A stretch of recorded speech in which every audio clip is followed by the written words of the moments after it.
Bismillahirrahmanirrahim. Assalamualaikum warahmatullahi wabarakatuh.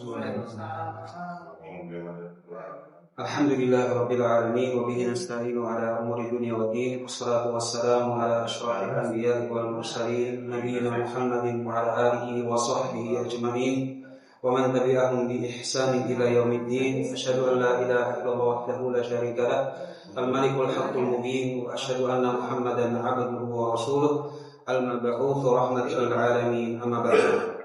Alhamdulillah, segala puja dan puji kembali kita panjatkan kepada Allah Subhanahu wa taala, di mana Allah Subhanahu wa taala memudahkan langkah kita semua sehingga kita bisa berkumpul di salah satu masjid yang insyaallah diberkahi oleh Allah Subhanahu wa taala. Dan tentunya berkumpulnya kita di siang hari ini merupakan salah satu indikator kebaikan. Sebagaimana tadi sudah disampaikan bahwa kita baru saja melewati hari-hari terbaik di bulan Ramadan. Kemudian setelah itu alhamdulillah kita masih berada di bulan Syawal. Dan ketika di bulan Syawal itu masih adanya semangat dalam mengamalkan ilmu-ilmu agama, mengamalkan kebaikan, maka itu merupakan salah satu indikator bahwa Allah Subhanahu wa taala menerima amalan baik kita di bulan Ramadan. Maka tentunya kita betul-betul berharap dan berdoa apa yang telah kita usahakan di bulan Ramadan kemarin dengan jerih payah, dengan ibadah di siang, sore, pagi, malam, itu diterima oleh Allah Subhanahu wa taala dengan sebaik-baiknya penerimaan. Amin amin ya rabbal alamin. Baik jemaah sekalian yang dimuliakan oleh Allah Subhanahu wa taala, insyaallah kita akan masuk kepada hadis yang ke-12 dari hadis Arba'in An-Nawawi. Insyaallah kita langsung masuk saja. Qala al-musannif rahimahullah taala al-hadits tsani asyar. Hadis yang ke-12. An Abi Hurairah radhiyallahu taala anhu qala qala Rasulullah sallallahu alaihi wa alihi wasallam min husni islamil mar'i tarkuhu ma la ya'ni. Bahwa Abu Hurairah pernah suatu hari beliau mengatakan bahwa Rasul sallallahu alaihi wasallam bersabda, di antara kebaikan Islam seseorang adalah ia meninggalkan apa yang bukan urusannya. Apa yang bukan urusan. Apa yang bukan urusan dari seorang muslim? Yang bukan urusan dari seorang muslim bertingkat-tingkat. Yang pertama, yang bukan urusan seorang muslim itu adalah urusan yang haram. Sehingga segala urusan yang hukumnya haram, maka bentuk dari kebaikan keislaman kita, maka kita tidak melakukan sesuatu yang haram. Kemudian yang kedua, di antara yang bukan urusan seorang muslim itu adalah perkara yang belum jelas halal ataupun haram. Jadi dia naik lagi. Kalau yang pertama, pokoknya kalau perkaranya haram, saya nggak mau ada urusan sama itu. Tapi kalau dia mau naik level, jangankan perkara yang haram, perkara yang belum jelas untuk saya sekalipun, ini halal apa haram, masih meragukan, saya pun juga nggak mau. Saya pun juga nggak mau. Naik lagi ke level selanjutnya, jangankan perkara yang belum jelas, perkara yang makruh sekalipun, saya nggak mau. Dan bahkan yang paling baiknya itu adalah ketika seorang muslim mampu untuk menolak dari sesuatu yang pada dasarnya itu adalah halal, tetapi dalam kadar yang berlebihan dia pun juga halal. Sehingga sifat seorang muslim ketika kebaikan Islamnya dia itu ada bertingkat. Tingkatan yang pertama, dia menjadi seorang muslim yang baik lah. Muslim yang baik adalah muslim yang bisa menahan dirinya dengan sesuatu yang memang diharamkan oleh Allah Subhanahu wa taala. Cuma terkadang atau bahkan seringnya kita itu ya alhamdulillah gitu ya, kalau bisa menjadi muslim yang baik aja kita udah bersyukur di hari-hari ini tuh udah alhamdulillah, udah bagus banget loh. Enggak terjerumus kepada keharaman saja udah masya Allah. Tetapi kalau kita misalnya perhatikan bagaimana sahabat Nabi alaihi salatu wassalam, orang-orang soleh zaman dahulu, orang-orang yang dijamin surga, itu cuma sekedar menjadi muslim yang baik aja, kayaknya kita minder. Aduh, kayaknya bekal kita nggak cukup deh. Kalau cuma seadanya doang, nggak cukup. Sebagaimana suatu hari sahabat Nabi SAW yang namanya Bashir ibnul Khososiyah, maka tatkala dia masuk Islam, kata Nabi SAW, kamu siap masuk Islam? Siap masuk Islam. Kalau mau masuk Islam, janji dulu sama saya. Apa janjinya ya Rasul? Saya siap. Yang pertama, mentauhidkan Allah Subhanahu wa taala dan jangan berbuat kesyirikan. Siap. Menegakkan sholat. Siap. Puasa bulan Ramadan. Siap. Haji. Siap. Dan yang terakhir itu adalah jihad dan sedekah. Maka kata si Bashir, karena memang kita sebagai manusia itu memiliki fitrah sayang terhadap apa yang kita punya. Yang kita punya ya jiwa kita ini dan harta kita, kepemilikan kita. Kita tuh sayang sama apa yang kita punya. Sehingga memang memiliki fitrah kita nggak mau kehilangan. Makanya rata-rata kita kalau misalnya harus kehilangan jiwa, kita nggak mau. Nggak mau, ada rasa. Kehilangan harta pun demikian. Makanya ada sifat pelit, sifat bakhil. Sehingga Bashir bin Khososiyah ketika mendengar tersebut, ya Rasulullah, semuanya saya siap, tapi kalau jihad sama sedekah, ya kita lihat entar. Kita lihat entar. Rasul SAW biasanya kalau misalnya orang baru masuk Islam dengan ada janji seperti itu, salaman, kemudian ya udah masuk Islamnya itu dengan salam.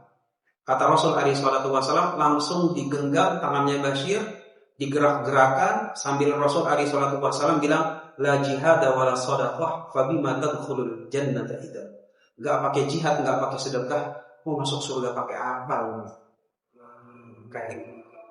Jadi kalau cuma sekedar muslim yang baik, kita mau lihat, aduh, kayaknya kita tuh selalu merasa khawatir gitu ya. Kita tuh sebenarnya cukup nggak sih untuk masuk surga? Ya, kalau memang kita mau membandingkan dengan orang-orang yang dijamin surga, dengan Abu Bakar misalnya, jauh banget. Dengan Bashir saja yang seperti ini, kita bilang, iya ya. Kita alhamdulillah. Tadi dibilang bahwa bagaimana hari raya di Gaza itu dibombardir. Mereka mungkin harinya sama Idul Fitri, tetapi kita berhari raya, mereka tidak melakukan perayaan sama sekali. Sedih ya. Sehingga mungkin mereka bisa masuk surganya Allah Subhanahu wa taala dengan kesabaran mereka. Makanya kata Ibnu Qudamah, di antara amalan yang kalau misalnya ditimbang itu sampai enggak muat, ini udah kita sampaikan ya. Di antaranya itu adalah kesabaran.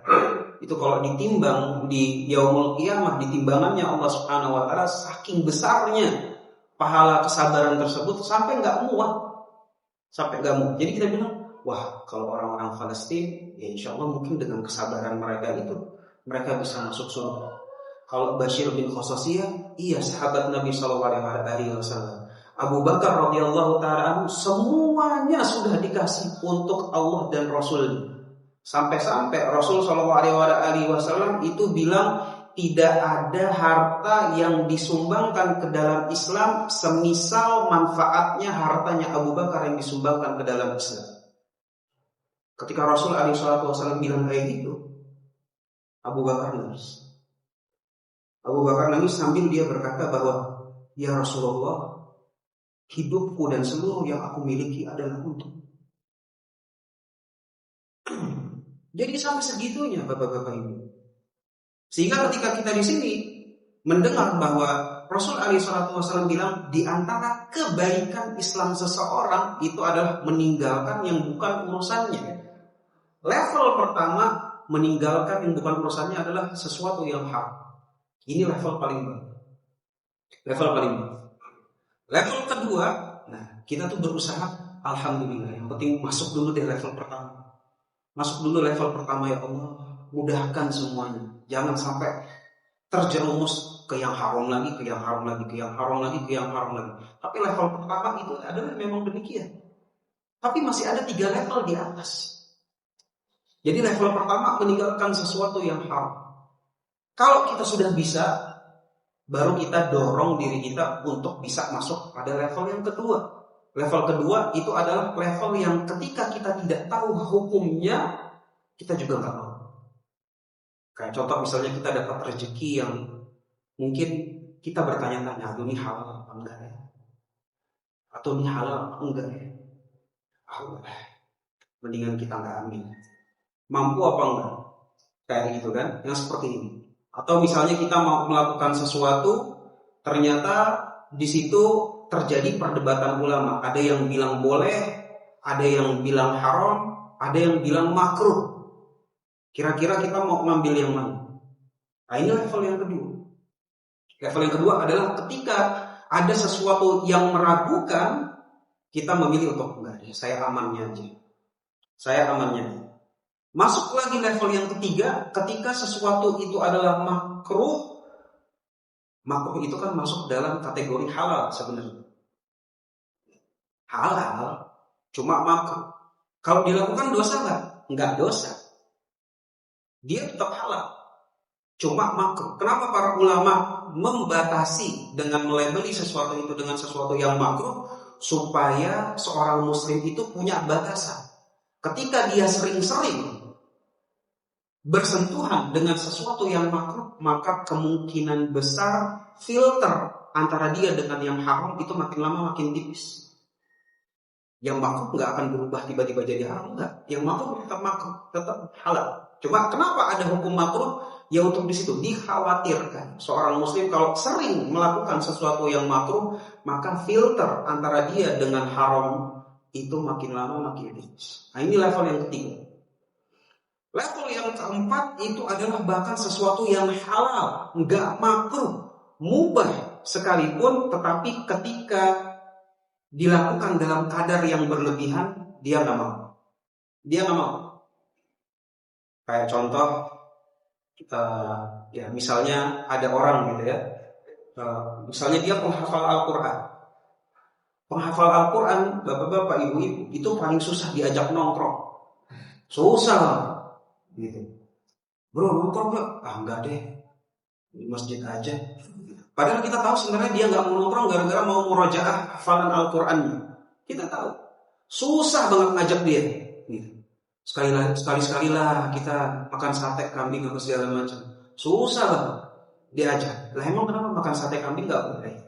Ngopi gak boleh? Boleh, silakan, gak ada masalah. Tetapi karena dia udah masuk sampai level tertentu, dia berpikir bahwa gimana caranya apa yang saya lakukan itu bukan cuma sekedar boleh, tapi memberikan manfaat untuk akhirat saya. Sehingga setiap gerak-geriknya dia, yang dia tanyain ini ada pahalanya apa enggak? Kalau ada pahalanya saya ikut. Tapi kalau cuma sekedar boleh-boleh aja, enggak ada pahalanya, saya enggak mau. Ini level paling atas. Sehingga seluruh gerak-geriknya dia itu harus ada hitung-hitungan pahalanya. Biasanya kalau kayak yang kayak gini, biasanya kita komporin. Bolehlah sekali-kali menyambung ukhuwah. Goyang tuh dia. Goyang. Iya, menyambung ukhuwah kan ada pahalanya. Ada. Ada kan pahalanya menyambung ukhuwah. Udah lama nggak ketemu sama teman-teman. Iya juga ya. Ya udah deh, anak ikut. Baru ngopi, baru 1 jam dia langsung bilang, teman-teman, afwan, Rani duluan. Karena menurut dia satu jam udah cukup. Kan menyambung ukhuwah doang kan. Menyambung ukhuwah 1 jam sudah terpenuhi. Sisanya dia merasa bahwa ya udah, sisanya mah ya mendingan saya pulang untuk murojaah hafalan Al-Quran saya. Lihat ada orang kayak begini, bukan yang nggak ada pada zaman kita. Sehingga ini merupakan tingkatan level orang Islam selanjutnya. Sehingga yang menjadi target bagi kita itu adalah kita itu bukan cuma mau pada level yang pertama menjadi muslim yang baik, ya iyalah itu mah udah jadi tuntutan. Harus, namanya orang Islam ya harus jadi orang Islam yang baik. Tapi kita pengen naik level. naik level 2, naik level 3, naik level 4 kalau bisa. Nah, level 2 dan 3 itu dikatakan level orang yang warok, yang hati-hati. Level keempat itu adalah level orang yang zuhud. Sehingga orang yang zuhud itu adalah yang betul-betul perhitungan terhadap amalan akhiratnya. Ini kalau misalnya dilakukan gak ada pahalanya, dia udah bukan ke dosa lagi. Kalau level 2 dan 3 itu lebih ke arah dosa. Aduh, ntar kalau misalnya saya lakukan, ntar di akhirat ditanya gimana? Kali itu dengan dosa. Ini level 2 dan 3. Tapi kalau level yang keempat, dia kalau dosa udah otomatis dia enggak. Setiap dia mau melakukan, dia langsung bilang, ini ada manfaatnya enggak untuk saya nanti di akhirat? Kalau ada, saya lakukan. Tapi kalau enggak ada, dia mohon maaf, saya enggak lakukan. Nah, inilah yang disabdakan oleh Nabi SAW, tanda-tanda kebaikan Islam seseorang itu adalah dengan meninggalkan yang memang bukan urusannya. Yang bukan urusannya, ya ada level-level. Sehingga kalau kita masih belum bisa ninggalin ghibah, masih sok doyan ngomongin orang lain, masih demen sesuatu yang haram, maka yang seperti ini menunjukkan kebaikan Islam kita levelnya itu masih dulu. Yang paling penting bagi kita itu adalah kita sadar kapasitas kita. Kita sadar kapasitas. Dan orang yang sadar akan kapasitasnya, dia akan merasa lelah dengan membicarakan keburukan orang. Kalau dia sadar bahwa ya Allah, dosa saya masih banyak, dia pasti kalau ngomongin orang lain, aduh mas, aduh mbak, saya sendiri masih merasa kurang, udah jangan ngomongin orang lain. Saya sendiri masih kurang, udah jangan ngomongin orang lain. Saya aja mungkin lebih buruk daripada dia. Jadi kita udah nggak rasa semangat ngomongin kejelekan orang lain dan kebaikan orang lain. Nah, disitulah yang kita ngiri. Makanya kata Nabi SAW, ngiri itu boleh selama ngirinya itu untuk mau menjadi lebih soleh. Ngiri sama orang yang hafal Quran, kemudian pagi siang malamnya dia bergelut dengan Quran, boleh. Ngiri sama orang yang rajin sedekah, ini orang kok bisa ya dermawan sekali, subhanallah, luar biasa. Maka yang seperti ini kita pengen deh dermawan kayak dia, kita pengen deh soleh kayak dia. Nah ini gitu. Semuanya berawal dengan kita sadar kapasitas diri kita. Dengan kita sadar kapasitas diri kita, ditopang dengan hadis ini, kira-kira kebaikan Islam kita udah sampai mana? Maka yang seperti inilah mudah-mudahan bisa menjadi ya petunjuk arah dalam keseharian kita itu mau membawa meningkatkan kualitas keislaman kita sampai. Nah ini insyaallah hadis yang ke-12. Hadis yang ke-13. An Abi Hamzah Anas bin Malik radhiyallahu ta'ala an khadimi Rasulillah sallallahu alaihi wa alihi wasallam lin Nabi sallallahu alaihi wa alihi wasallam qala la yu'minu ahadukum hatta yuhibba li akhihi ma yuhibbu li nafsihi. Rawahul Bukhari wa Muslim. Hadis yang ke-13 dari sahabat Anas. Dan sahabat Anas itu merupakan asisten Nabi sallallahu alaihi wasallam. Asisten pribadi lah. Habis kalau secara letter-letternya sebenarnya kan khadim itu pembantu. Cuma kan sekarang kita pun juga udah bilang asisten rumah tangga gitu ya, seperti itu ya. Tapi secara ini kita paham bahwa Anas radhiyallahu taala anhu itu adalah asisten pribadinya Nabi sallallahu alaihi wasallam. Selama puluhan tahun Rasul alaihi salatu wasallam itu dibantu oleh Anas bin Malik. Maka kata Anas bin Malik, selama sekian itu belum pernah Rasul sallallahu alaihi wasallam menghardik diri saya. Protes pun enggak pernah. Ya namanya udah dibantu, gimana sih Pak? Kan gitu ya. Namanya kita udah dibantu.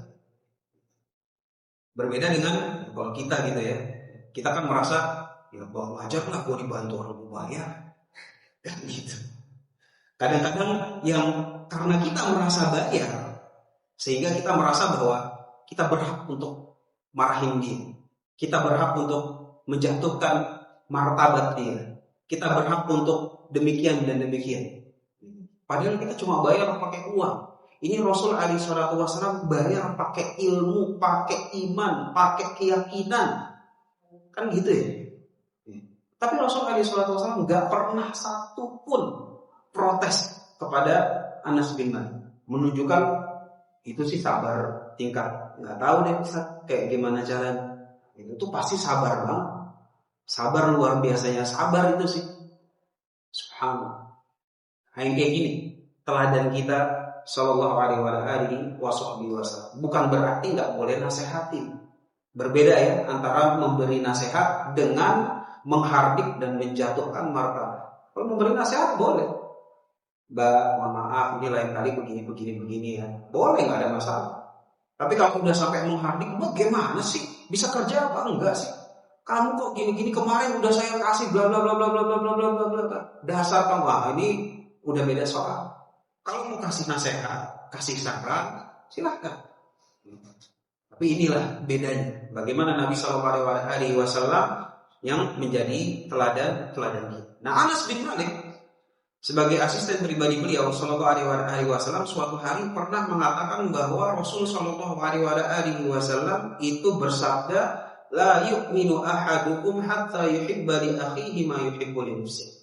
Tidak beriman di antara kalian sampai kalian itu menyukai kepada saudara kalian apa yang kamu suka kepada diri sendiri. Ini kalau misalnya dalam agama sebelah dibilangnya golden rule gitu ya Pak. Gitu, memperlakukan orang sebagaimana kita mau memperlakukan diri sendiri. Gitu. Enggak, kita punya aturan sendiri. Rasulullah SAW pun juga bilang begitu. Jadi kita memperlakukan orang layaknya kita mau diperlakukan. Kita menyukai kepada saudara kita apa yang mereka punya, selayaknya kita juga mau apa yang kita punya bagi diri sendiri. Dan ini erat kaitannya sama iman. Sehingga kata Rasulullah SAW, tidak sempurna keimanan kalian sampai kalian itu punya perasaan kepada saudara kalian itu layaknya kalian memiliki perasaan kepada diri sendiri. Pada diri sendiri. Ya kayak contoh, misalnya kita pengen hidup aman. Kenapa kita selalu dengar sedih tentang berita tentang Palestina? Karena kita ada ukhuwah di sini. Ada keterkaitan. Jangan dikira ketika kita merasakan hal yang demikian itu nggak dapat pahalanya. Dapat pahalanya dari Allah Subhanahu Wa Taala. Dapat, dan itu merupakan tanda iman. Ketika kita lihat Palestina, ya Allah, ngiris hati. Dapat tuh langsung pahala. Dapat, walaupun kita nggak nyumbang apa-apa, tapi baru merasa, aduh ya Allah, tolonglah saudara-saudara kami di Palestina. Baru kayak begitu aja. Baru ngerasakan doang udah dapat pahala, apalagi kalau kita sampai ngangkat tangan dan berdoa dapat pahala, apalagi kalau sampai nyumbang dapat pahala. Kenapa? Karena memang Rasul alaihi wasallam mengatakan demikian dan itu merupakan tanda-tanda keimanan. Sehingga seorang muslim yang baik itu adalah yang memang mengharapkan kebaikan pula kepada saudara. Mereka bukan golongan yang iri dengki. Jadi kalau melihat muslim yang lain baik nasibnya, bagus kesolehannya, agamanya masya Allah, gitu. Dia bilang, dasar begini. Enggak.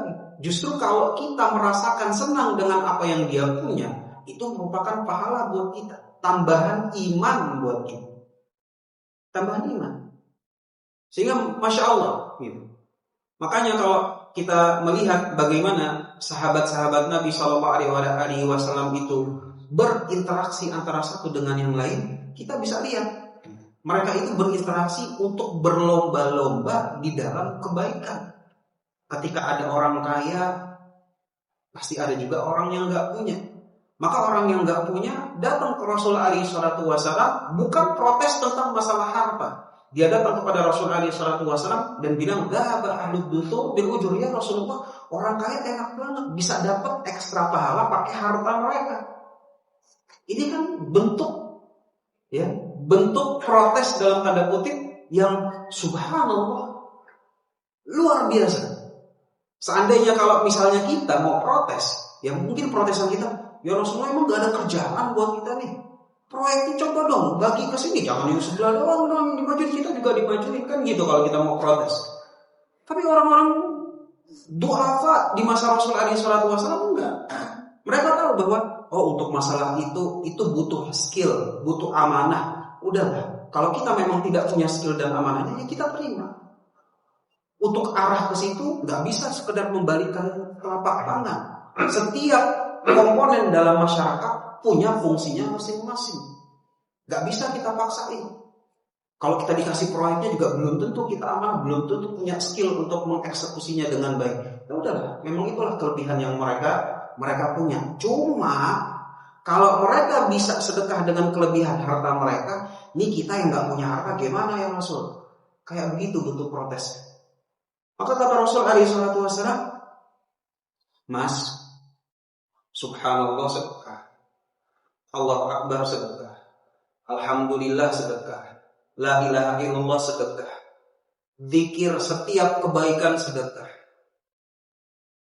Ada batu tengah jalan dipinggirin, itu sedekah. Kalau emang gak punya harta, perbanyak sedekah lewat kayak gini. Bisa kan? Oh iya bisa. Kalau mereka mau perbanyak sedekah dengan harta, saya mau perbanyak sedekah dengan zikir. Datang lagi sahabat yang lain, ya Rasulullah, kalau mereka sedekahnya sama harta plus zikir, kita gimana dong? Mereka enak dong, bisa double. Udah ada harta sedekah, zikirnya juga diperbanyak. Terus kita gimana cara ngebalapnya? Ya kata Rasulullah, dzalika fadlullahi yu'tihi man yasha. Itulah kelebihan yang Allah Subhanahu wa taala kasih kepada hamba-hamba sesuai dengan apa yang Allah mau. Ya udah, emang begitu udah nasibnya. Oh ya udah, kalau emang kayak begitu. Tetapi bagaimana interaksi antara Rasul alaihi salatu wasallam dengan sahabat, antara sahabat yang satu dengan sahabat yang lain, itu semuanya dalam konteks akhir. Dalam konteks gimana saya mencintai saudara saya sesuai dengan apa yang mereka punya. Gak ada dari mereka yang protes. Kalau dia kaya, saya juga harus kaya. Kalau saya miskin, mereka juga harus miskin. Mereka harus merasakan penderitaan saya. Enggak, semuanya santai-santai aja. Kalau dalam masalah dunia, santai-santai. Alhamdulillah. Sikulan sukses, alhamdulillah, masya Allah, Allahumma barik.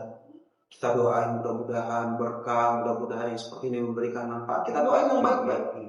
Kita doain yang baik-baik. Kenapa? Karena memang yang seperti ini dituntut di dalam Islam. Baik dalam permasalahan dunia, apalagi dalam permasalahan agama. Kalau dalam permasalahan dunia saja kita pengen saudara kita itu mendapatkan sesuatu yang baik, maka dalam masalah agama juga kita lebih ditekankan lagi. Kita memiliki perasaan kalau saudara kita itu lebih baik, kita pun juga senang. Sehingga kalau ini sudah terpatri di dalam kalbu kita, maka insya Allah yang kita perjuangkan dan saingan dalam tanda kutip itu adalah dalam masalah kebaikan. Fastabiqul khairat itu akan terrealisasi semua. Namanya berlomba-lomba dalam kebaikan. Ketika ada iri dengki, maka nggak akan bisa itu berlomba-lomba dalam kebaikan. Pasti ada yang lo jangan gini, jangan begitu, begini. Tapi kalau semuanya ini udah ada dalam kalbu kita, tidak beriman di antara kalian sampai kalian menyukai untuk saudara kalian apa yang kalian suka untuk diri sendiri, baru deh enak jalannya. Nasibnya sesuai dengan nasib masing-masing, sesuai dengan skill masing-masing, sesuai dengan keadaan masing-masing. Semua orang punya pintu kebaikan masing-masing. Itu kebaikan masing-masing. Oleh karena itu, kata Ibnu Qayyim rahimahullah ta'ala, kalau memang kalian melihat ada orang yang diutamakan dunianya oleh Allah Subhanahu wa ta'ala, balap lewat perkara akhiratnya. Kita balap. Kalau misalnya perkara akhiratnya balap, kita juga lebih kencang lagi. Sehingga semuanya diarahkan ke hal permasalahan akhirat, sehingga kehidupan keislaman kita itu jauh lebih positif. Nah ini dia. Bagaimana Nabi SAW betul-betul mentarbiyah, mendidik sahabatnya sallallahu alaihi wasallam betul-betul untuk negeri akhirat. Sehingga kita bisa saksikan bagaimana kisah-kisah yang menakjubkan dari diri. Kita masuk kepada hadis yang ke-14. An Ibnu Mas'ud radhiyallahu taala anhu qala Rasulullah sallallahu alaihi wasallam la yahillu damu imri'in muslimin illa bi ihda thalath as-sayyibuz zani wa nafsi bin nafs wa tariki li dinihi al-mufariqi lil jamaah rawahu al-Bukhari wa Muslim. Hadis yang ke-14 ini tentang permasalahan hukum hudud dalam Islam. Hukum hudud dalam Islam ada yang mohon maaf gitu ya, terkadang kita itu merasa minder dengan agama kita, sehingga kalau misalnya kita berbicara tentang hukum hudud, hukum potong tangan, hukum rajam, kita itu merasa aduh kok gini dan gitu ya. Harusnya enggak. Kenapa? Karena yang seperti ini datang dari Allah Subhanahu wa taala, dan Allah Subhanahu wa taala yang paling tahu tentang makhluknya.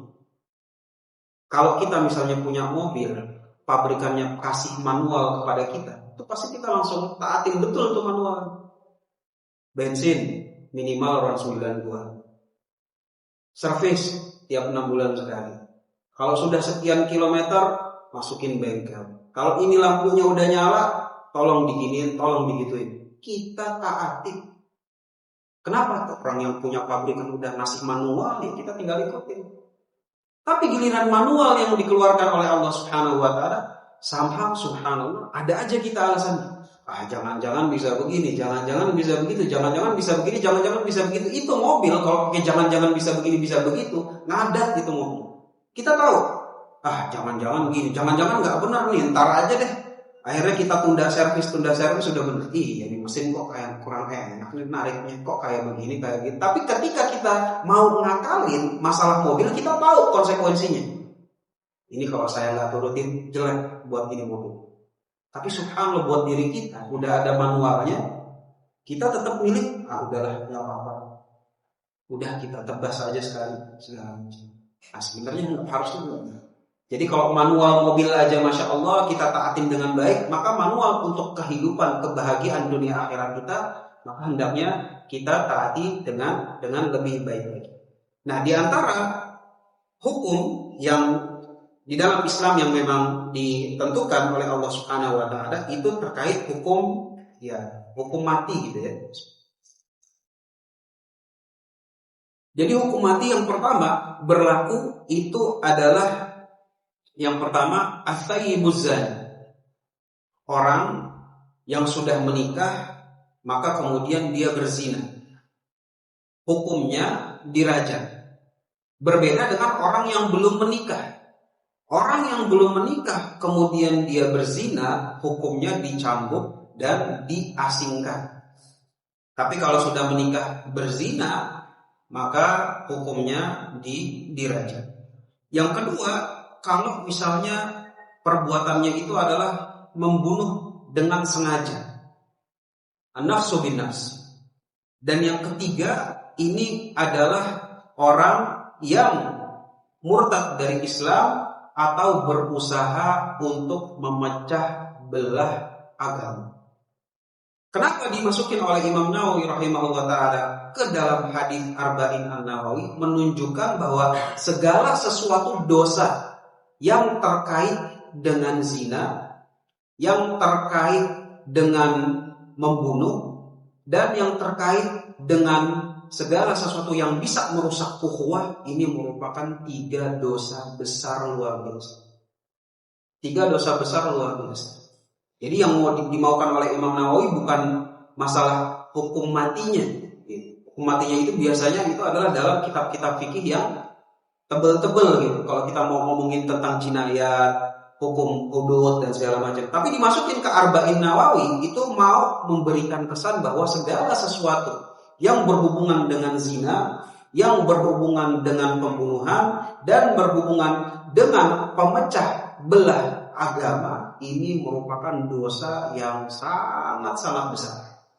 Sangat-sangat besar. Yang harus ditindak secara tegas, yang kalau nggak ditindak secara tegas, maka masyarakat Islam makin lama makin rusak. Dan kita ya sama-sama tahu lah masalah zina sekarang, subhanallah, ya kan, masalah membunuh itu. Kadang-kadang kalau kita baca, ya kan, yang scrolling ada anak membunuh orang tuanya, ada orang tua membunuh anaknya, ada kakak membunuh adiknya. Seakan-akan kita nggak percaya. Kalau misalnya 10 tahun lalu kita baca, itu mungkin kita akan bilang, ini berita bohong kali ya. Cuma untuk ngejual berita doang supaya korannya laku. Kalau sekarang itu betul-betul kejadian. Kalau misalnya disuruh reka ulang sama penyidik sama polisi, ternyata benar. Subhanallah, benar. Ternyata begitu. Begitu juga sekarang bagaimana guru memperkosa murid, ya kan? Film apa yang ini? Dokter memperkosa pasien, ya kan? Dokter memperkosa pasien. Film Walid, ya kan? Itu merupakan bentuk, ya, kenyataan yang ada di tengah-tengah kita. Bentuk kenyataan yang ada di tengah-tengah kita dengan alasan nikah batin lah apa segala macam. Enak banget ente. Kan gitu ya. Sehingga dalam permasalahan zina, dalam permasalahan pembunuhan, itu kita bisa saksikan sekarang. Mulai dari kehormatan manusia udah nggak ada harganya, nyawa manusia pun juga udah nggak ada harganya. Dan yang berikutnya itu adalah ukhuwah Islamiyah pun juga udah nggak ada harganya. Sekarang orang rela untuk bikin konten yang viral, bahkan kalau harus menjatuhkan harga diri orang lain, kita bikin kontennya. Yang penting jatuh aja, dan pasti viral. Namanya ngomongin kejelekan orang lain itu laku, pasti laku. Mau dijadiin podcast kah, mau dijadiin satu konten, satu reel kah, pasti laku. Karena memang itulah yang digemari. Maka hadits ini mengingatkan kepada kita. Maka ini 3 hal yang subhanallah dosanya besar dan kalau bisa harus ditindak tegas. Ditindak tegas gimana pun caranya. Mungkin oleh yang berwenang atau kita mungkin sebagai masyarakat, ya kita bilang pokoknya konten-konten ini jangan kita tonton. Kalau misalnya ada yang pembunuhan apa segala macam, ya wallah ada mungkin orang yang ahli parenting atau kayak gimana, mereka punya solusi gitu. Tapi kalau kita dari segi agama, kita cuma bisa memberitahukan bahwa ini dosa yang luar biasa besar. Kenapa? Karena ketika puncak dosa tersebut harus dibayar dengan hukuman hudud yang mati, maka menunjukkan bahwa turunannya itu merupakan bukan dosa ringan. Bukan dosa ringan. Itu dosa besar. Sehingga segala sesuatu yang mengarah kepada perzinahan, segala sesuatu yang mengarah kepada pembunuhan atau mengurangi harkat dan martabat sehingga harga nyawa orang itu gampang dilayangkan, ini juga kita harus perhatikan. Dan segala sesuatu yang bisa merusak ukhuwah itu pun juga harus diperhatikan. Harus diperhatikan. Karena yang puncak dari perusak ukhuwah itu adalah ketika seseorang itu murtad dari agama Islam. Karena kalau orang udah murtad, ya gimana ya, kita pun juga murtad sih. Kita udah langsung, gimana sih? Teman itu kalau murtad kita udah, mohon maaf gitu ya.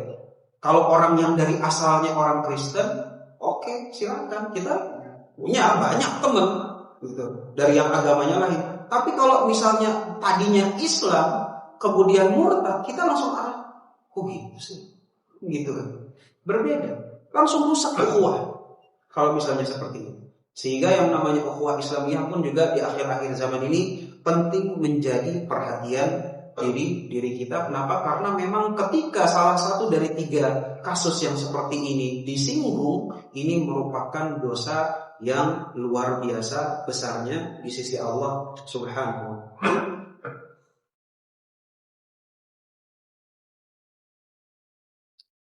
Kita masuk kepada hadis yang berikutnya. Hadis yang ke-15. An Abi Hurairah radhiyallahu taala anhu, an Rasulillah sallallahu alaihi wasallam, "Man kana yu'minu billahi wal yawmil akhir falyaqul khairan aw liyasmut. Wa man kana yu'minu billahi wal yawmil akhir falyukrim jarahu. Wa man kana yu'minu billahi wal yawmil akhir falyukrim dhaifahu." Rawahu Bukhari wa Muslim. Maka dari Abu Hurairah radhiyallahu taala anhu, Rasul sallallahu alaihi wasallam mengatakan tentang 3 hal, yang 3 hal ini dikaitkan tentang dengan iman kepada Allah dan iman kepada hari akhir. Apa aja 3 itu? Yang pertama itu adalah tentang berkata baik atau diam. Kata Rasul alaihi salatu wasallam, barang siapa yang beriman kepada Allah dan hari akhir, hendaknya dia berkata baik atau diam. Sehingga ini merupakan kewajiban bagi kita. Kewajiban bagi kita itu adalah menahan lisan. Menahan lisan. Kalau memang kita nggak mampu untuk berucap yang baik, wajib untuk diam.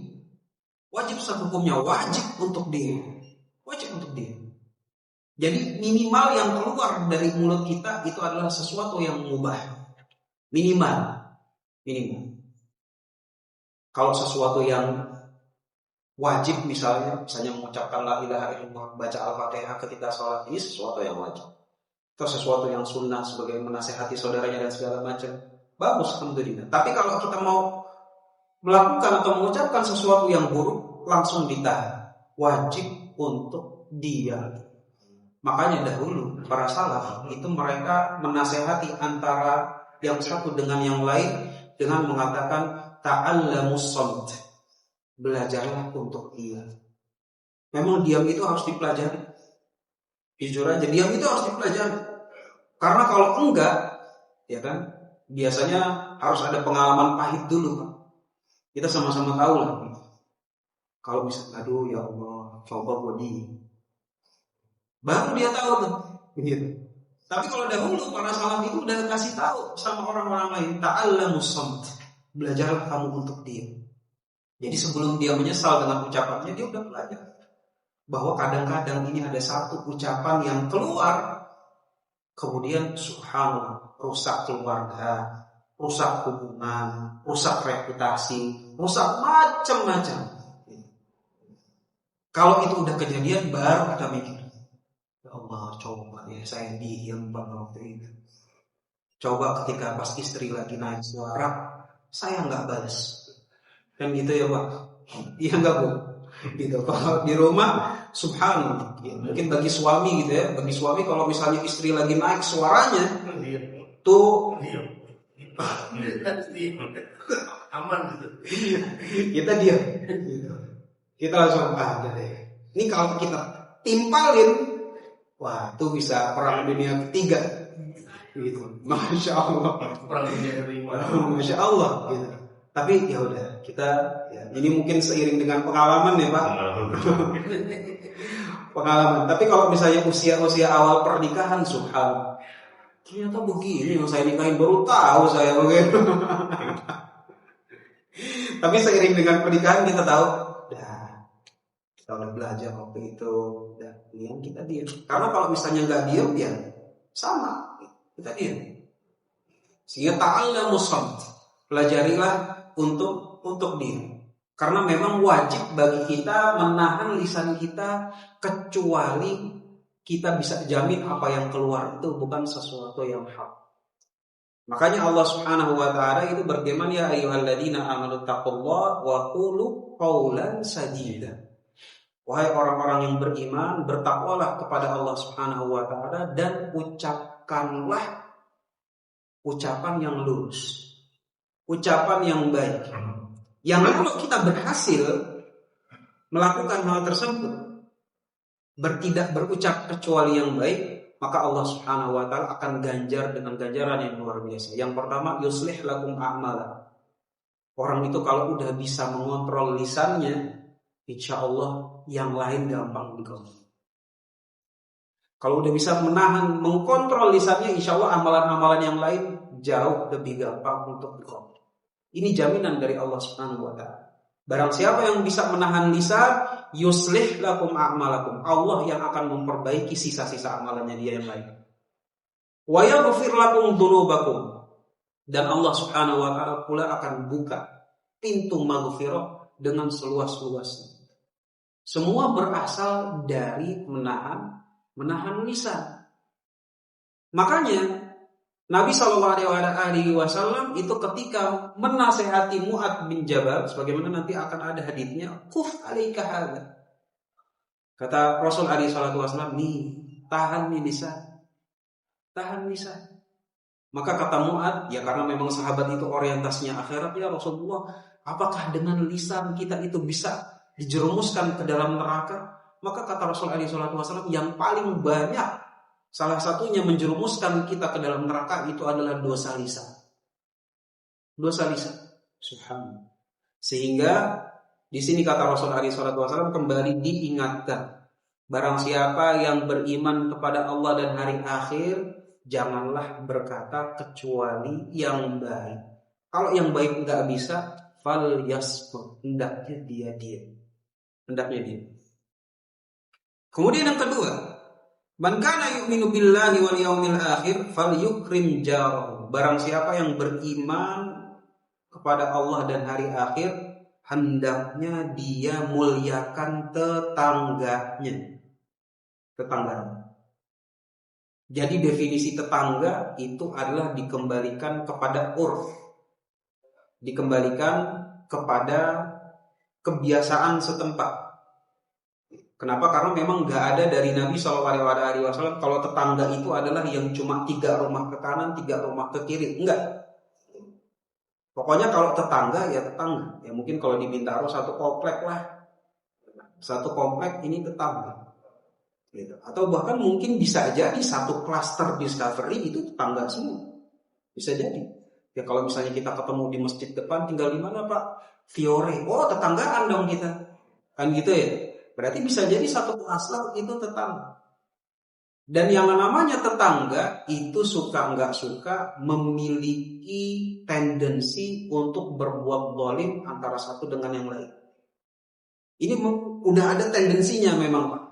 Kalau tetangga itu bisa lebih untuk berbuat zalim. Karena kita itu ada tendensi atau dorongan untuk berbuat zalim itu kepada orang yang memang kita sering berinteraksi. Biasanya begitu.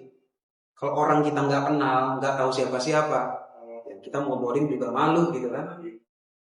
Jadi siapa ini, nggak enak lah, ya kan? Nggak enak kalau orang kita nggak kenal tiba-tiba berbuat zalim, itu orang udah parah banget. Nggak kenal tuh tiba-tiba menzalimi sih, kan gitu ya. Tetapi kalau misalnya keluarga, nah ini sering kita berbuat, tetangga, teman, nah ini termasuk. Maka tetangga ini, ya subhanallah, di antara kesempurnaan Islam sampai hak tetangga itu diperhatikan. Makanya Rasulullah SAW kalau misalnya lagi masak sop marah, dia bilang kepada istrinya, tolong perbanyak kuahnya. Supaya apa? Supaya bisa dibagikan ke tetangga yang lain. Tapi jangan kuahnya doang juga Bu, dikasihnya Bu. Bu, assalamualaikum, waalaikumsalam. Ini Bu ada kuah, ada stok. Dibuka, yo kuahnya doang. Buat wudhu. Kuahnya doang. Gitu. Tapi begitulah, ya. Jadi bagaimana hak tetangga saja itu diperhatikan di dalam Islam. Karena memang Islam itu betul-betul memperhatikan orang-orang yang biasanya ada kecenderungan untuk kita zalimi. Makanya di sini diingatkan oleh Nabi SAW, hak tetangga, tolong jangan sampai kita zalim kepada tetangga. Nah kita juga sebagai orang yang bermasyarakat dalam satu kompleks, satu klaster kepada tetangga-tetangga kita pun juga harus hati-hati dari perbuatan-perbuatan yang memang bisa mengganggu tetangga. Kalau di Bintaro sih enggak ya Pak, tapi kalau misalnya di daerah rumah saya Pak, itu tiap hari ada aja orang yang bakar sampah Pak. Subhanallah. Ada yang bakar sampah, ada yang bakar ban bekas gitu, yang asapnya itu kemana-mana. Itu jangan dikira nggak dosa, itu dosa, mengganggu tetangganya.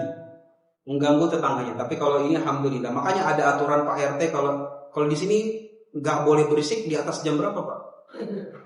Kan pasti ada aturannya gitu kan? Jam 4. Di atas jam sekian nggak boleh ada berisik gitu. Misalnya lagi ada acara apa segala macam, pasti ada jamnya. Pak, kalau misalnya jam sekian, mohon sudah masuk waktu tenang gitu ya. Masuk waktu tenang. Itu udah sesuai dengan bagaimana nilai-nilai Islam.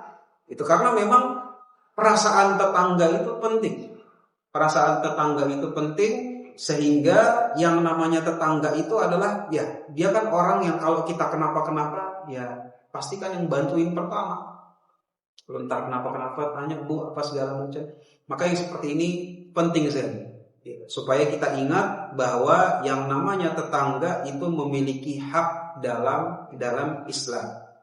Dan yang ketiga, man kana yu'minu billahi wal yaumil akhir falyukrim dhaifahu. Barang siapa yang beriman kepada Allah dan hari akhir, hendaknya dia muliakan tamunya. Yang namanya tamu secara fikih dalam Islam itu adalah orang yang sengaja safar untuk ketemu kita. Jadi kalau tetangga masuk ke rumah kita bukan tamu sebenarnya. Ya, dalam bahasa Indonesia ya tamu gitu. Tapi kalau di fikih Islam dia sebenarnya bukan tamu. Dia cuma sekedar tetangga. Atau misalnya ada orang dari Gracia ke sini, dari Pondok Aren ke sini, nyamperin rumah kita. Sebenarnya bukan tamu. Bukan tamu, biasa aja. Itu namanya zair, orang yang berkunjung. Jadi dalam Islam subhanallah saking komplitnya ada aturannya masing-masing. Kalau orang yang berkunjung cuma sekedar berkunjung, kita boleh nolak. Assalamualaikum, waalaikumsalam. Kalau kita mau jawab waalaikumsalam, buka pintu, boleh. Kalau kita nggak mau jawab, aduh, kok dia datang jam segini sih? Udah deh, kita nggak usah jawab deh salamnya. Lagi ribet, mau masuk rumah juga berantakan, nggak ada yang bisa disuguhin.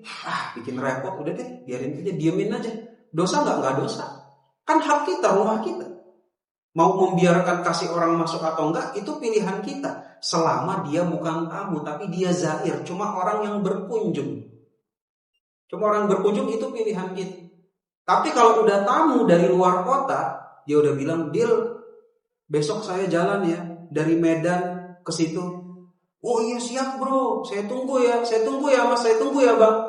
Giliran dia udah nyampe, kemudian kita nggak bukain, itu baru dosa. Kenapa? Karena ketika dia udah nyampe, hitungannya itu tamu. Hitungannya tamu.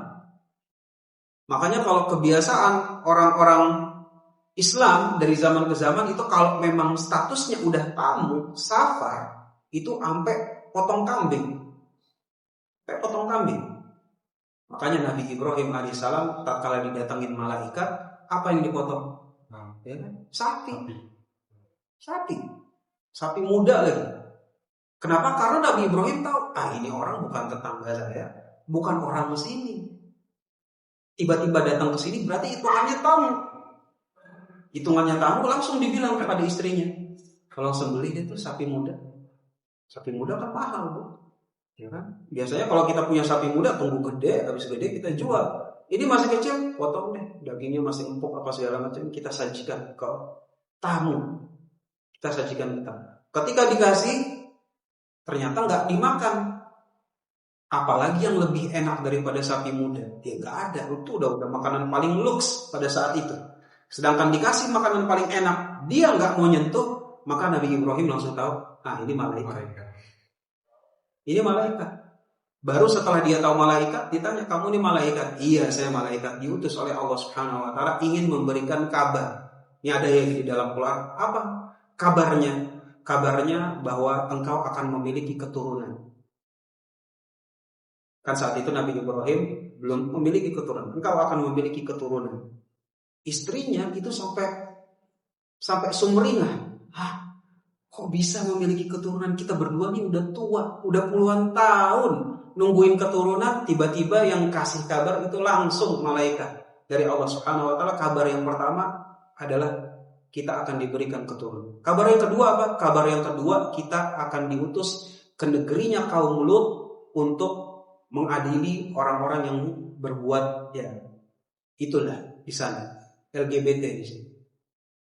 Kalau dikasih tahu kayak gitu, Nabi orang bilang, ya namanya Nabi itu betul-betul rahmah sama umat, sama orang gitu. Kan bisa ada jalan lain. Coba tolong ditangguhkan. Coba tolong di-extend. Siapa tahu ketika ada nasihat bisa diterima. Maka kata malaikat, keputusan Allah udah begini. Maka kalau Nabi Ibrahim udah dibilang keputusan Allah, ya baru dia bilang, ya sih. Tapi intinya adalah bagaimana Nabi Ibrahim alaihissalam memuliakan tamu, memuliakan tamu. Sampai-sampai ya Pak, ya ini wallahu a'lam kita bisa mengamalkan apa enggak. Itu tamu kalau misalnya disuruh pulang enggak mau, di dalam Islam punya hak untuk 3 hari. Jadi kalau misalnya disuruh pulang dia nggak mau pulang, dan kita tetap berbuat baik kepada dia, itu pahalanya luar biasa. Pahalanya luar biasa. Tahu nih kita kuat apa enggak. Pasti bilang ini orang udah saya suruh pulang kalau belum pulang. Gitu. Tapi dalam Islam itu kata Rasul alaihi salatu wasallam bahwa hak tamu atas kalian itu 3 hari. 3 hari. Jadi kalau dia memang tetap mau tinggal di situ, stay di situ dan segala macam, 3 hari kita tetap mau berbuat baik, maka itu pahalanya luar biasa. Nanti habis setelah 3 hari kita tendang, ya udah 3 hari ini lo cabut deh. Maka yang seperti ini ya nggak ada masalah, karena memang cuma 3 hari. Tapi intinya adalah bagaimana Islam itu menganjurkan kepada kita untuk memuliakan tamu, memuliakan tamu. Sehingga di sini 3-3-nya ini penting. Bagaimana kita berkata yang baik atau diam, dan di antara berkata yang baik atau diam itu paling punya tendensi itu kita berkata buruk. Ya kalau nggak sama tetangga, ya sama tamu kita. Jadi harus diperhatikan hak tamu dan juga hak tetangga di dalam Islam. Hadits yang terakhir insya Allah akan kita bahas di pertemuan siang hari yang berbahagia ini adalah hadits yang ke-16. An Abi Hurairah radhiyallahu ta'ala anna rajulan qala lin nabiy sallallahu alaihi wa alihi wasallam awsini qala la taghdab faraddada mirara qala la taghdab rawahu al-Bukhari. Hadits yang ke-16. Abu Hurairah radhiyallahu ta'ala anhu pernah menceritakan bahwa ada satu orang yang pernah datang kepada Nabi sallallahu alaihi wasallam kemudian berkata bahwa ya Rasulullah tolong nasihati diriku. Tolong nasihati diriku. Kemudian kata Rasul alaihi salatu wasallam, la taghdab, jangan marah. Faraddada mirara. Ya namanya orang minta nasihat, kemudian dikasih nasihat. La taghdab. Artinya Rasul sallallahu alaihi wasallam itu ketika memberikan nasihat itu sesuai dengan orangnya. Jadi nasihatnya itu tepat. Kalau orangnya pemarah, dibilang la taghdab. Kalau misalnya orangnya suka telat sholat, ya Rasulullah ayu amalil afdal as-salatu ada waktiha. Ya Rasul, amalan apa yang paling afdal? Rasul tahu nih orang sering telat sholatnya. Maka dibilang sholat tepat waktu. Dibantu yang lain nanya, ya Rasulullah amalan apa yang paling afdal? Manusia apa yang paling bermanfaat? Ya kan? Anfa'uhu linnas, khairun nas anfa'uhu linnas, yang paling bermanfaat bagi manusia. Maka yang seperti ini sangat-sangat banyak dari Nabi kita sallallahu alaihi wasallam, bukan untuk nurutin mana yang paling afdal, mana yang paling bagus. Enggak, tapi memang Rasul alaihi wasallam ketika memberikan wejangan itu sesuai dengan orangnya. Kebetulan yang datang ini adalah orang yang suka marah. Orang yang suka marah, ya Rasulullah tolong kasih saya nasihat. Jangan marah. Kira-kira gimana Pak? Masa begitu doang? Kan gitu ya. Dan benar. Kata Abu Hurairah, faraddada mirara. Orang itu protes. Masa begitu doang ya Rasul? Rasul tetap bilang jangan marah. Emang begitu ceritanya. Jadi orang pemarah minta nasihat, Rasul bilang jangan marah, dia malah protes juga. Faraddada mirara, protesnya bukan sekali 2 kali, faraddada mirara, berkali-kali. Masa gitu doang ya Rasul? Yang benar dong, jangan marah. Jangan marah. Jadi begitu. Jadi di sini Rasul alaihi salatu wasallam itu mengatakan, memberikan nasihat kepada orang tersebut, jangan marah. Dan jangan marah di dalam Islam itu adalah ketika berurusan sama masalah pribadi. Kalau masalahnya pribadi kita yang dicela, nah kita nggak usah marah. Kalau masalah dunia silahkan, udah kita mendingan santai aja lah, jangan marah. Ini yang dimaksud oleh Rasul SAW. Tapi kalau yang dicela itu adalah agama kita, wajib marah. Jadi harus dibedakan antara yang dicela itu siapa. Kalau yang dicela itu adalah diri kita, silahkan.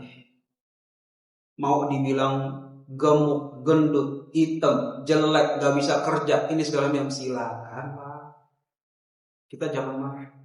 Tapi kalau agama kita yang dicela, terus kita diam, itu justru bermasalah dalam iman. Makanya Rasul SAW ketika Umar marah, gak pernah protes. Kenapa? Karena Umar bin Khattab itu biasanya marah gara-gara ada agama yang dicela atau tidak ditunaikan haknya. Baru dia marah. Pernah Rasulullah SAW, Umar jangan galak-galak ente. Susah dicari Pak. Kenapa? Karena kemarahan Umar biasanya dalam konteks yang tepat. Pasti dalam permasalahan agama atau ketika hak Allah Subhanahu wa taala, hak Rasulullah SAW ada yang dilanggar.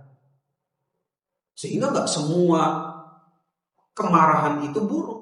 Enggak, harus dibedakan antara mana masalah pribadi, masalah dunia dengan masalah agama.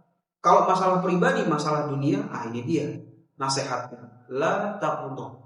Jangan marah. Jangan. Kenapa? Karena yang namanya kemarahan itu mengundang kehancuran. Mengundang kehancuran. Betapa banyak orang yang ketika marah, kata orang lain, gila dia kalau lagi marah. Kayak sampai gak kenal kita. Gitu ya. Sampai itu bukan diri kita. Itu orang kalau udah marah. Jangankan diri kita, orang lain pun bisa nilai. Ini dia kalau udah marah, kayak udah bukan dirinya lagi. Kayak udah bukan dirinya lagi. Kita pun kalau lagi marah Pak, seakan-akan subhanallah kok bisa saya kayak gitu. Kalau kemarahannya baru udah mereda, baru kita sadar, ya Allah, kenapa saya begini? Itu bukan diri saya Bang. Kita bukan diri saya Bang. Kenapa? Karena memang kemarahan itu mengundang kehancuran. Mengundang kehancuran, mengundang kerusakan. Mengundang kerusakan. Sehingga kembali lagi, masalah marah, maka kalau misalnya masalahnya itu adalah pribadi atau dunia, maka kita tahan-tahan diri kita. Jangan marah. Dan disitulah kekuatan sejatinya diri kita. Ketika kita mampu mengontrol emosi kita, nah disitulah yang namanya kedewasaan, kebijaksanaan. Ketika kita mau meluapkan kemarahan kita tahan, kemudian yang kita keluarkan itu kata-kata yang santun, nasihat-nasihat. Kalau memang kritik-kritikan pun dengan kata-kata yang sopan. Ya kan? Ketika disampaikan dengan cara yang santun dan sopan, maka insya Allah akan membuahkan kebaikan. Membuahkan kebaikan. Makanya Nabi SAW itu bilang kepada kita jangan marah. Karena memang marah itu memberikan kehancuran dan efek buruknya itu baru dirasakan nanti. Kalau memang dia sudah sadar, baru nyeselnya itu kalau marah itu akan belakangan. Pasti akan belakangan. Ya mungkin kita sama-sama memiliki pengalaman bahwa betapa banyak, betapa sering kemarahan-kemarahan kita yang nanti ketika kita sudah reda, kita pun menyesali.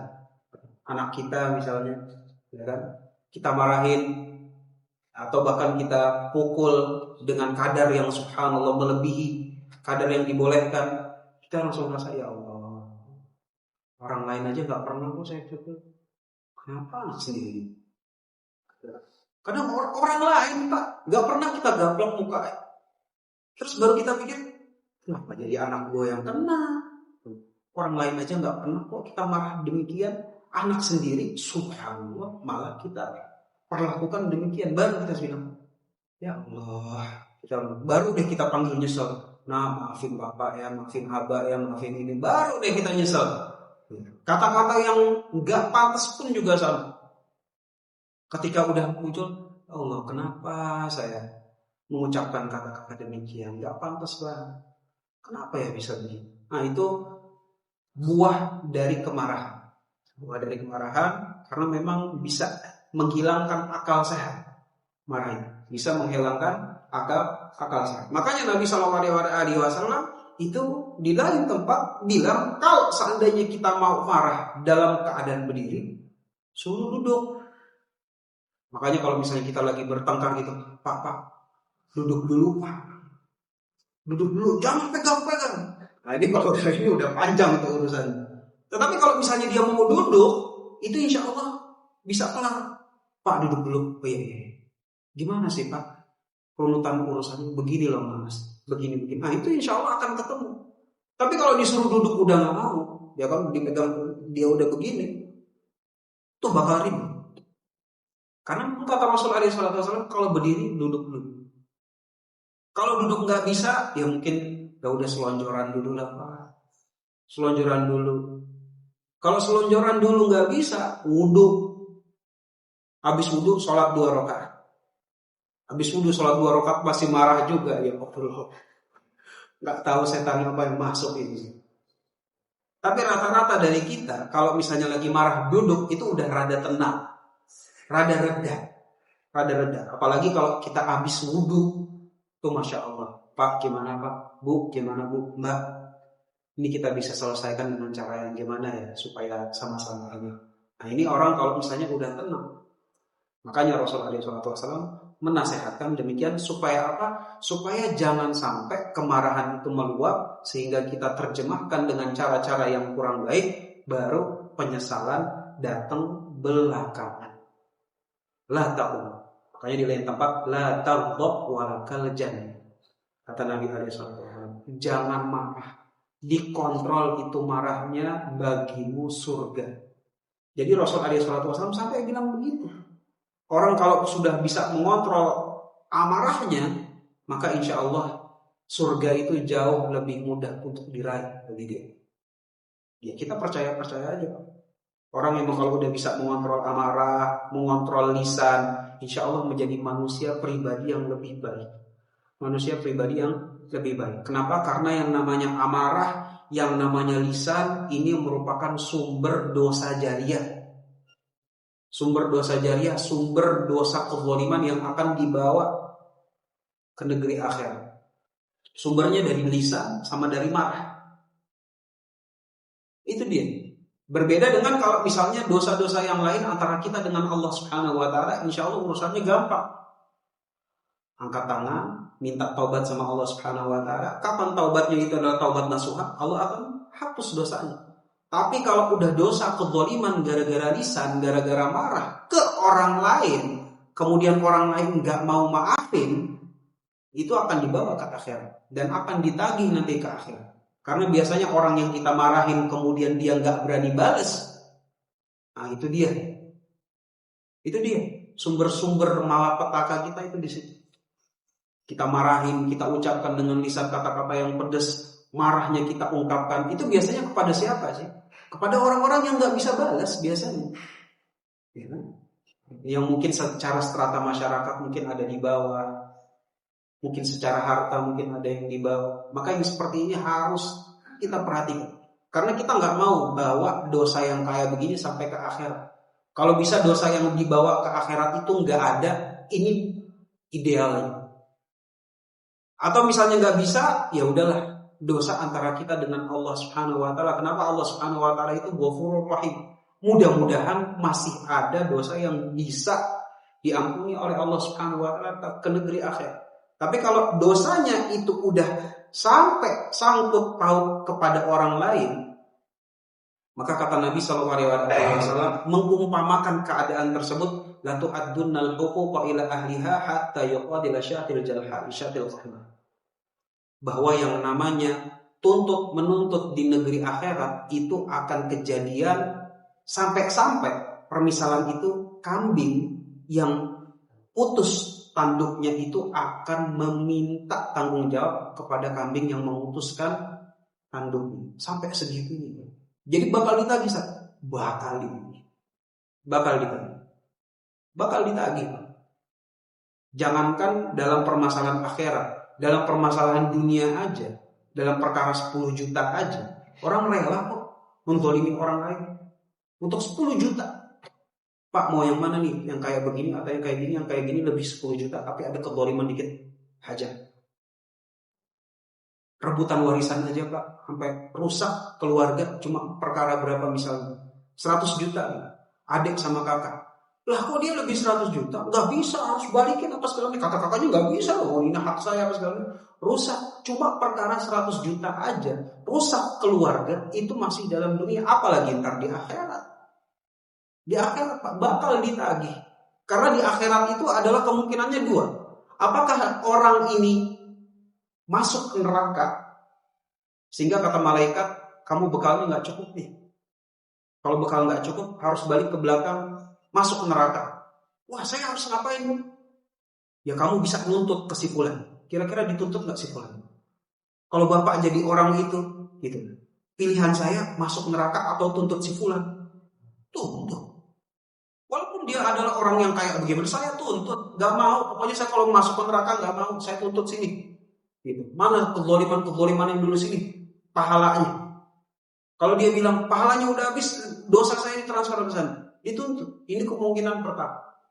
Kemungkinan kedua, malaikat bilang, alhamdulillah cukup untuk masuk surga. Tetapi kalau mau masuk surga yang kapling atas, bisa dituntut. Sama Pak. Kita juga bilang, masuk surganya yang kapling atas. Mau, gimana caranya ya malaikat? Tuntut. 100 juta aja di dunia kita tuntut Pak. Apalagi masalah beda kafling di surga. Tuntut benar. Tuntut. Kita mau lah. Kita maunya masuk surga Firdaus Pak. Yang paling atas dan paling tengah. Kan gitu. Sehingga makanya Nabi SAW betul-betul memberitahukan bahwa nanti tuntut menuntut di akhirat itu kayak begini. Kambing yang putus tanduknya aja sampai minta pertanggungjawaban kepada kambing yang memutuskan tanduknya. Dan sumber bagaimana dosa yang sangkut paut dengan makhluk yang akan dibawa ke negeri akhirat, ya biasanya lewat lisan atau lewat marah. Makanya la taghdab walakal jannah. Jangan marah, insya Allah surga itu lebih dekat. Jangan marah, insya Allah surga itu lebih dekat. Nah ini insya Allah yang bisa kita sampaikan di siang hari ini. Mudah-mudahan disampaikan bermanfaat. Pertama bagi anak yang menyampaikan dan juga bagi jamaah sekalian yang telah mendengarkan. Insya Allah pada pertemuan berikutnya kita akan singgung hadis yang ke-17 tentang permasalahan ihsan. Semoga Allah Subhanahu wa taala mudahkan. Hada wallahu a'lam bishawab. Jika ada yang ingin ditanyakan,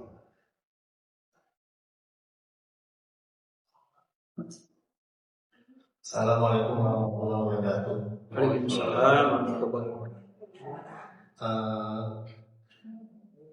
Bagaimana kita menghapus dosa-dosa kita ketika kita pernah marah pada beberapa waktu yang lalu pada ulama yang ngomong tadi? Apa kita harus minta maaf atau bagaimana? Assalamualaikum warahmatullahi wabarakatuh. Waalaikumsalam warahmatullahi wabarakatuh. Jadi pertanyaannya itu adalah apabila telah terjadi gitu ya Pak, kemarahan atau kezaliman pada orang-orang tersebut, maka kata Rasul alaihi salatu wasalam, fal yatahallal minhul yaum. Cari halal sekarang juga. Cari halal itu maksudnya cari maaf. Makanya namanya halal bihalal. Kita saling menghalalkan, ya, saling memaafkan.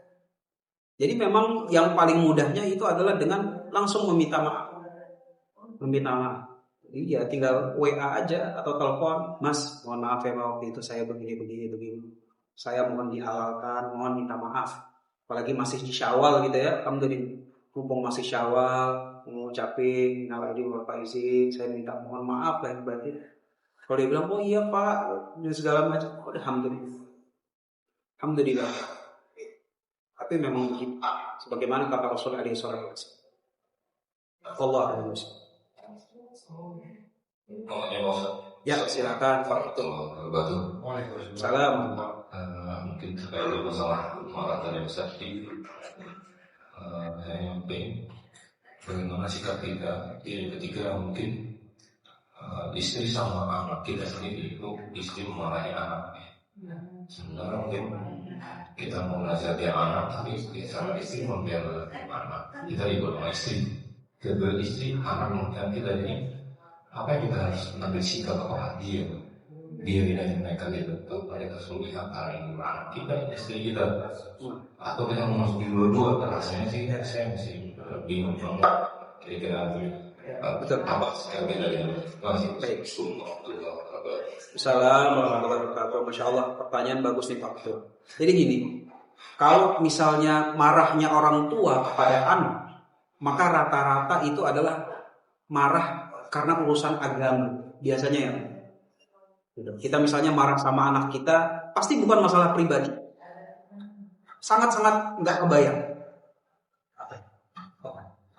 Jadi kita marahnya sama anak itu, marahnya kita sama anak itu biasanya pasti ada urusan agamanya, bukan masalah pribadi. Sehingga ketika kita marah kepada anak, maka yang pertama dipastikan itu adalah benarnya masalah agama. Maka kalau memang sudah benar dalam masalah agama, yang kedua, tindakan kita melewati batasan atau tidak. Kalau memang dua-duanya udah dipastikan, udah alhamdulillah marah-marah aja Pak. Kita juga sering kok marahin anak kita. Kenapa malas sholat? Ya, Sahab. Anak saya namanya Sahab. Sholat, ayo. Bentar Pak, 1 game lagi. Ya Allah, kamu itu kalau udah main game apa sekarang? Kita marah Pak. Tapi marahnya gara-gara apa? Gara-gara permasalahan akhirat. Pokoknya kalau orang tua sama anak jarang lah masalah pribadi. Mungkin nggak pernah. Nggak mungkin lah anak tiba-tiba bilang menyinggung pribadi kita. Sangat jarang. Dan bahkan kalau misalnya menyinggung pribadi itu bisa masuk dalam masalah agama karena birrul walidain. Ya kan? Sehingga marahnya orang tua beda sama marahnya orang lain. Jadi kalau dalam permasalahan marahin orang tua, yang kita timbang itu adalah ya udah ini anak kalau dimarahin kira-kira makin baik apa enggak?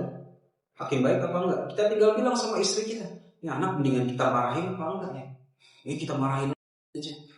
Yes. Biasanya kan gitu kan Pak. Kita kalau mau marahin anak tuh diskusi dulu sama istri kita. Ini siapa? Nanti aku yang marahin, kamu yang baik. Kamu yang nasihatin. Biasanya gitu. Ya udah istri saya dapetin untuk ngomelin. Nanti habis istri saya ngomelin, baru saya datang. Makanya kali kamu tuh begini. Kita udah main Pak di belakang. Udah main di belakang. Oh gitu ya, gitu iya.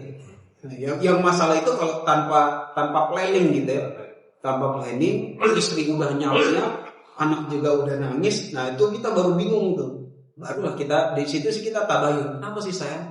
Ini si anak begini.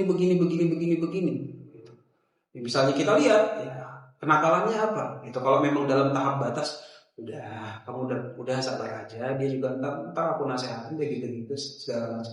Ya tinggal ya gimana? Tapi yang jelas kalau antara orang tua dan anak itu jarang masuk ke dalam ranah kezaliman sih Pak. Ya kecuali kita memang kayak tadi ya sampai ngegampar muka atau gimana. Nah, maka yang kayak begini ya mungkin itu ada dosanya dan mungkin kita harus minta maaf sama anak kita. Ya, tapi selain dari itu rata-rata kemarahan kita kepada anak kita nggak ada yang kita pengen kecuali kebaikan buat dia. Allah, mudah-mudahan menjawab ya Pak. Udah lagi? Ya, Assalamualaikum Ustaz. Kalau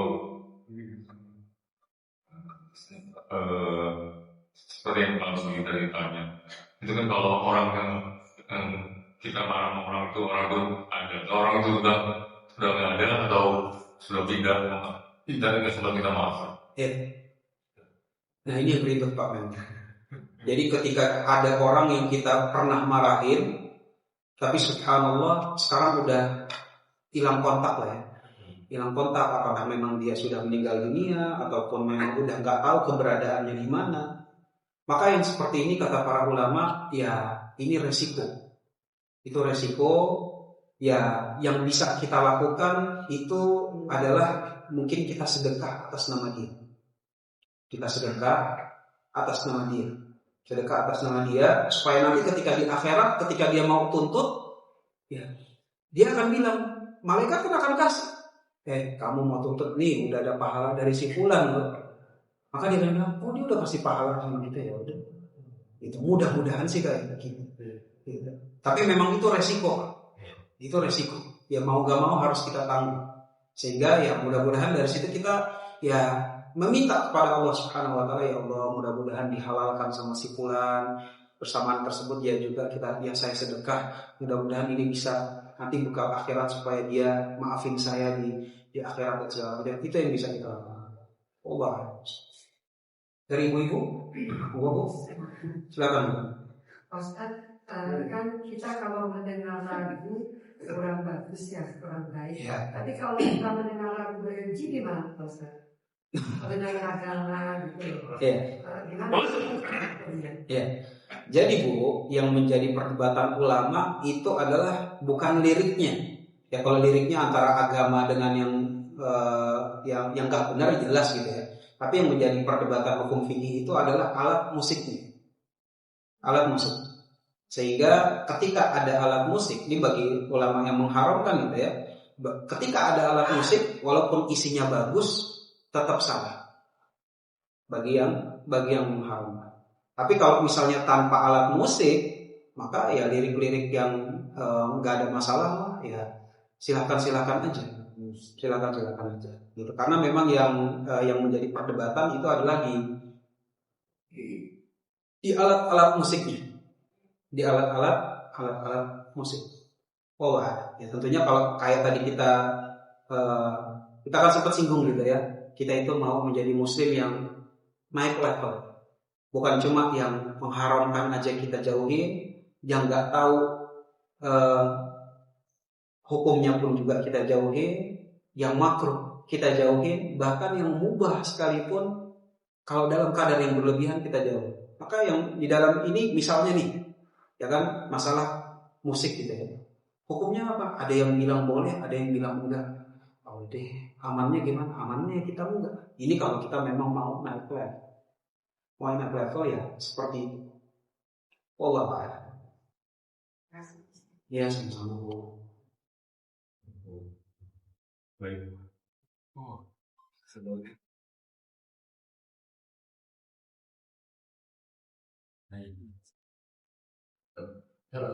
langsung aja kembali ke Ustaz. Misalnya pun pertanyaan Pak Budi mengenai tanah pertanyaan. Oh iya.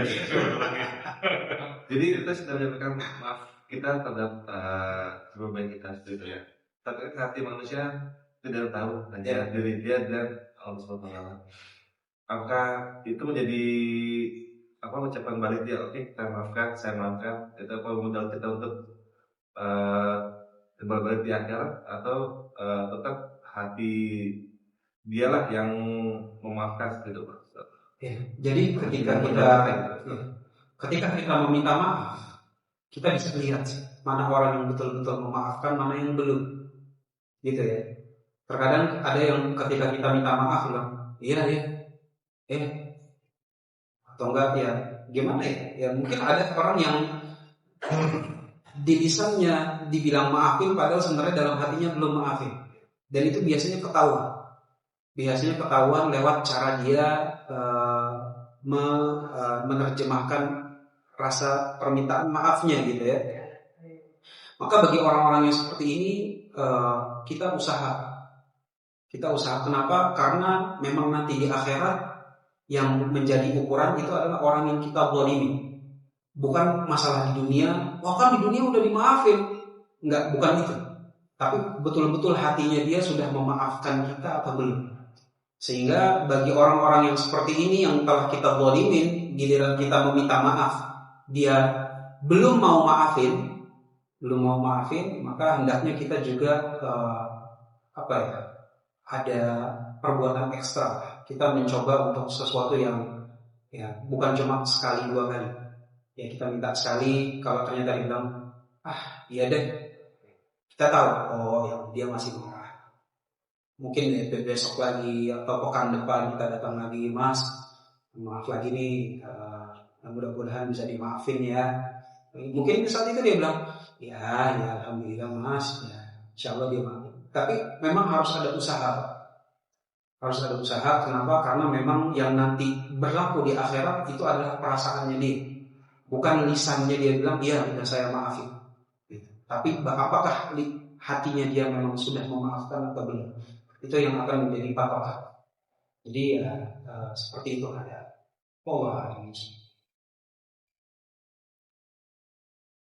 Ada lagi, Bapak, Ibu-ibu? Sekarang dulu.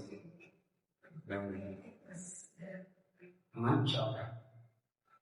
Baik, dengan demikian alhamdulillah kita cukupkan kajian kita di siang hari ini. Ada wallahu a'lam bishawab wa sallallahu ala nabiyyina Muhammadin wa ala alihi wa sahbihi wa sallam. Wa akhiru da'wana alhamdulillahi rabbil alamin. Wassalamualaikum warahmatullahi wabarakatuh.